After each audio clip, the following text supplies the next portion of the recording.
மத்தேயு அதிகாரம் 18. அவ்வேளையிலே சீஷர்கள் இயேசுவினிடத்தில் வந்து, பரலோக ராஜ்யத்தில் எவன் பெரியவனாயிருப்பான் என்று கேட்டார்கள். இயேசு ஒரு சிறு பிள்ளையை தம்மிடத்தில் அழைத்து அதை அவர்கள் நடுவே நிறுத்தி, நீங்கள் மனம் திரும்பி பிள்ளைகளைப் போல் ஆகாவிட்டால் பரலோக ராஜ்யத்தில் பிரவேசிக்க மாட்டீர்கள் என்று மெய்யாகவே உங்களுக்குச் சொல்லுகிறேன். ஆகையால் இந்த பிள்ளையைப் போல தன்னை தாழ்த்துகிறவன் எவனோ அவனே பரலோக ராஜ்யத்தில் பெரியவனாயிருப்பான். இப்படிப்பட்ட ஒரு பிள்ளையை என் நாமத்தின் நிமித்தம் ஏற்றுக்கொள்ளுகிறவன் என்னை ஏற்றுக்கொள்ளுகிறான். என்னிடத்தில் விசுவாசமாயிருக்கிற இந்த சிறியரில் ஒருவனுக்கு இடறல் உண்டாக்குகிறவன் எவனோ அவனுடைய கழுத்தில் எந்திரக்கல்லை கட்டி சமுத்திரத்தின் ஆழத்திலே அவனை அமிழ்த்துவது அவனுக்கு நலமாயிருக்கும். இடறல்கள் நிமித்தம் உலகத்துக்கு ஐயோ! இடறல்கள் வருவது அவசியம். ஆனாலும் எந்த மனுஷனால் இடறல் வருகிறதோ அவனுக்கு ஐயோ! உன் கையாவது உன் காலாவது உனக்கு இடறல் உண்டாக்கினால் அதை தரித்து எறிந்து போடு. நீ 2 கையுடையவனாய் அல்லது 2 காலுடையவனாய் நித்திய அக்கினியிலே தள்ளப்படுவதை பார்க்கிலும் சப்பானியாய் அல்லது ஊனனாய் நித்திய ஜீவனுக்குள் பிரவேசிப்பது உனக்கு நலமாயிருக்கும். உன் கண் உனக்கு இடறல் உண்டாக்கினால் அதை பிடுங்கி எறிந்து போடு. 2 கண்ணுள்ளவனாய் எரி நரகத்தில் தள்ளப்படுவதை பார்க்கிலும் ஒற்றை கண்ணனாய் ஜீவனுக்குள் பிரவேசிப்பது உனக்கு நலமாயிருக்கும். இந்த சிறியரில் ஒருவனையும் அற்பமாய் எண்ணாதபடிக்கு எச்சரிக்கையாயிருங்கள். அவர்களுக்குரிய தேவ தூதர்கள் பரலோகத்திலே என் பரமபிதாவின் சமூகத்தை எப்பொழுதும் தரிசிக்கிறார்கள் என்று உங்களுக்கு சொல்லுகிறேன். மனுஷகுமாரன் கெட்டுப்போனதை ரட்சிக்க வந்தார். உங்களுக்கு எப்படி தோன்றுகிறது?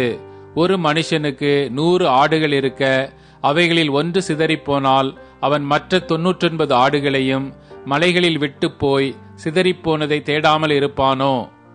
அவன் அதை கண்டுபிடித்தால் சிதறிப்போகாத 99 ஆடுகளை குறித்து சந்தோஷப்படுவதை பார்க்கிலும் அதை குறித்து அதிகமாய் சந்தோஷப்படுவான் என்று மெய்யாகவே உங்களுக்கு சொல்லுகிறேன்.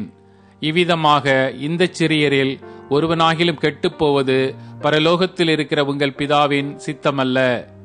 உன் சகோதரன் உனக்கு விரோதமாய் குற்றம் செய்தால் அவனிடத்தில் நீ போய் நீயும் அவனும் தனித்திருக்கையில் அவன் குற்றத்தை அவனுக்கு உணர்த்து.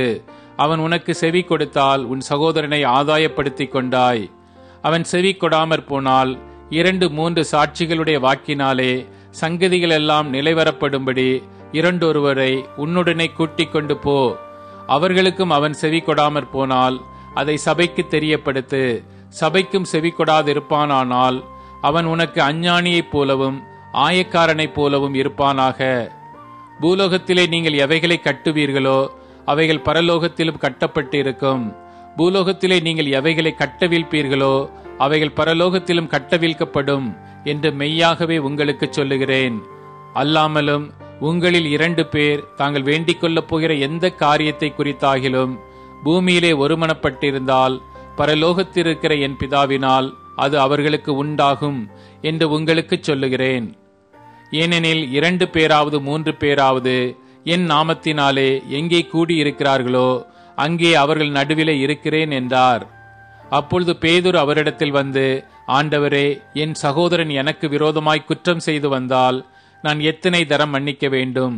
7 தரம் மட்டுமோ என்று கேட்டான். அதற்கு இயேசு, 7 தரம் மாத்திரமல்ல, 70 தரம் மட்டும் என்று உனக்கு சொல்லுகிறேன். எப்படி எனில் பரலோக ராஜ்யம் தன் ஊழியக்காரரிடத்தில் கணக்கு பார்க்க வேண்டுமென்றிருக்கிற ஒரு ராஜாவுக்கு ஒப்பாயிருக்கிறது. அவன் கணக்கு பார்க்க தொடங்கின போது 10,000 தாலந்து கடன் பட்டவன் ஒருவனை அவனுக்கு முன்பாக கொண்டு வந்தார்கள்.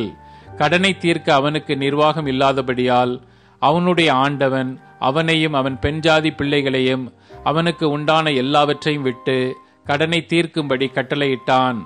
அப்பொழுது அந்த ஊழியக்காரன் தாழ விழுந்து வணங்கி, ஆண்டவனே, என்னிடத்தில் பொறுமையாயிரும், எல்லாவற்றையும் உமக்கு கொடுத்து தீர்க்கிறேன் என்றான். அந்த ஊழியக்காரனுடைய ஆண்டவன் மனதிறங்கி அவனை விடுதலை பண்ணி கடனையும் அவனுக்கு மன்னித்து விட்டான்.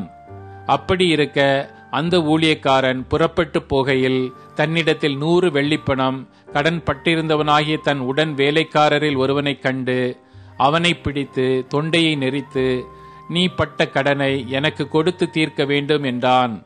அப்பொழுது அவனுடைய உடன் வேலைக்காரன் காலிலே விழுந்து, என்னிடத்தில் பொறுமையாயிரும், எல்லாவற்றையும் உமக்கு கொடுத்து தீர்க்கிறேன் என்று அவனை வேண்டிக் கொண்டான். அவனோ சம்மதியாமல் போய் அவன் பட்ட கடனை கொடுத்து தீர்க்கும் அளவும் அவனை காவலில் போடுவித்தான். நடந்ததை எல்லாம் அவன் உடன் வேலைக்காரர் கண்டு மிகவும் துக்கப்பட்டு ஆண்டவனிடத்தில் வந்து நடந்ததை எல்லாம் அறிவித்தார்கள். அப்பொழுது அவனுடைய ஆண்டவன் அவனை அழைப்பித்து, பொல்லாத ஊழியக்காரனே, நீ என்னை வேண்டிக் கொண்டபடியினால் அந்த கடன் முழுவதையும் உனக்கு மன்னித்து விட்டேன். நான் உனக்கு இறங்கினது போல நீயும் உன் உடன் வேலைக்காரனுக்கு இறங்க வேண்டாமோ என்று சொல்லி அவனுடைய ஆண்டவன் கோபமடைந்து அவன் பட்ட கடனை எல்லாம் தனக்கு கொடுத்து தீர்க்கும் அளவும் உபாதிக்கிறவர்களிடத்தில் அவனை ஒப்புக் கொடுத்தான். நீங்களும் அவனவன் தன் சகோதரன் செய்த தப்பிதங்களை மனப்பூர்வமாய் மன்னியாமற் போனால் என் பரமபிதாவும் உங்களுக்கு இப்படியே செய்வார் என்றார்.